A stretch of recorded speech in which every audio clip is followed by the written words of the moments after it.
बहुत बहुत धन्यवाद। अब हम चलते हैं हमारे राष्ट्रीय उपाध्यक्ष माखन जी गोयल के पास और उनका मैं शाल द्वारा स्वागत करती हूँ।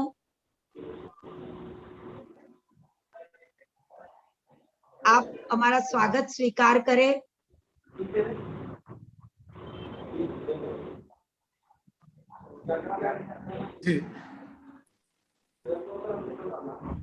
सभी को एकल प्रणाम।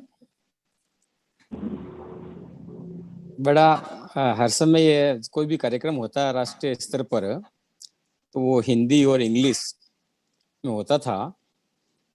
इस बार हमने विशेष आग्रह किया कि सभी स्थानीय भाषाओं में, क्षेत्रीय भाषाओं में कार्यक्रम हो। तो इस निवेदन को हमारे केंद्रीय कार्यकारिणी ने स्वीकार किया और देश की विभिन्न करीबन 10 स्थानीय भाषाओं में कार्यक्रम हुए। और ये अपने गौरव की बात है कि अपने जो आंध्र और तेलंगाना है, इस भाषा में सबसे अधिक प्रतियोगी भाषावार देखें, जैसा कैलाश नारायण जी बताया था, हुआ।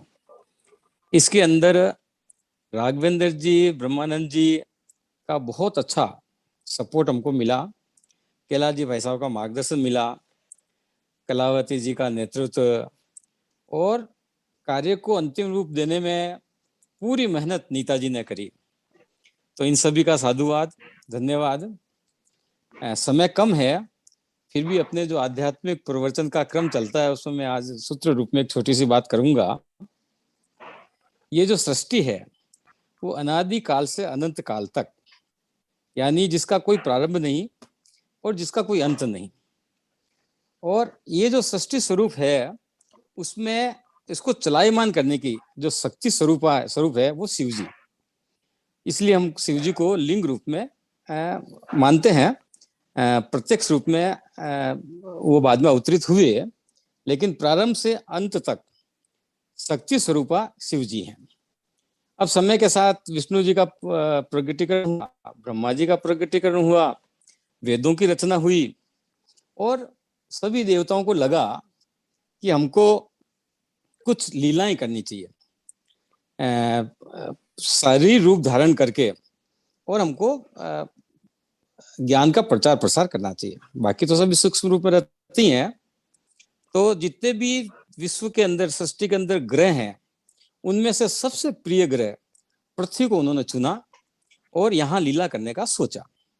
और हमारा सबका सौभाग्य है, उसमें से भी उन्होंने भारत भूमि को अपनी कर्म भूमि बनाया और दौड़ दौड़ कर भगवान पृथ्वी पर आते हैं, भारत में जन्म लेते हैं, अपनी लीलाएं करते हैं। विष्णु के तो 24 अवतार हमको पता है, जिसमें से 10 प्रमुख अवतार हैं। शिव जी, ब्रह्मा, दूसरे सभी देवी देवता अपने विभिन्न रूपों में आते हैं। जितने भी देवता हैं, इंद्र है, वरुण है, ये सब अपने सूक्ष्म रूप, मतलब अपने प्रतीक कार्तक रूप में आते हैं और यहाँ पर आकर अपनी लीलाएं करते हैं, अपना जीवन जीते हैं।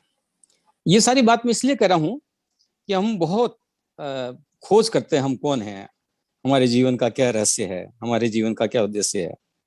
तो मैं बड़ा संक्षिप्त में बताता हूँ, बहुत सीधा उत्तर है। जैसे अपने कैसे काम करते हैं कि अपने पिताजी ने को काम किया उसका आपको अनुसरण करना है, हमारे गुरुजी ने जो काम किया उसका अनुसरण करना है। तो हमारे लिए सीधा सीधा सा है कि भगवान ने पृथ्वी पर आकर जो कार्य किए, भगवान के जीने का जो उद्देश्य था, वही हमारे जीवन का उद्देश्य होना चाहिए, वही हमारे जीवन का रहस्य, हमारे जीवन का लक्ष्य है। अब सीधा जब हम भगवान की लीलाओं को देखते हैं, विभिन्न रामायण, महाभारत, गीता का अध्ययन करते हैं, तो हमको स्पष्ट दिखता है कि भगवान ने यहाँ पर जन्म लेकर मानव कल्याण का, मातृभूमि की सेवा का और हिंदुत्व की रक्षा का कार्य किया। तो स्वाभाविक रूप से भगवान ऊपर से जन्म लेकर केवल इस काम के लिए आते हैं। समस्त सांसारिक सुखों का भोग करते हुए, जीवन का लक्ष्य सांसारिक सुखों का भोग करना नहीं उनका रहा। राजा कृष्ण ने राज का सुख भोगा, राम ने भी राज का सुख भोगा, समस्त भौतिक साधनों का उपभोग किया, लेकिन उनके जीवन का लक्ष्य साधनों का भौतिक साधनों का उपभोग करना नहीं, बल्कि जन सेवा, मानव सेवा, मातृभूमि की सेवा, ये यदा यदा ये सब कुछ रहा। तो हम हमारे ग्रंथों का अध्ययन करें और देखें कि भगवान क्या काम करने के लिए आते थे, उनके जीवन का क्या लक्ष्य था। और चूंकि आप सब में उस भगवान की ही आत्मा है, आप भी किसी न किसी रूप में स्वर्ग में है, कोई इंद्र के रूप में बैठा होगा वहां पर, कोई वरुण के रूप में बैठा होगा, सभी या राक्षसी आत्माओं के रूप में भी यहाँ अवतरित हुए हैं। तो जो भी स्वर्ग लोक में विभिन्न स्वरूपों में वहाँ हैं, उनका अवतार आपने यहाँ लिया है। तो यहाँ पर आपका जो जीवन का लक्ष्य है वो ये रहना चाहिए कि हम वही काम करेंगे जिस काम को करने के लिए भगवान पृथ्वी पर दौड़ के आते हैं। बस आज का इतना ही प्रवचन काफी है, फिर आगे और बात करेंगे। जय सिया राम।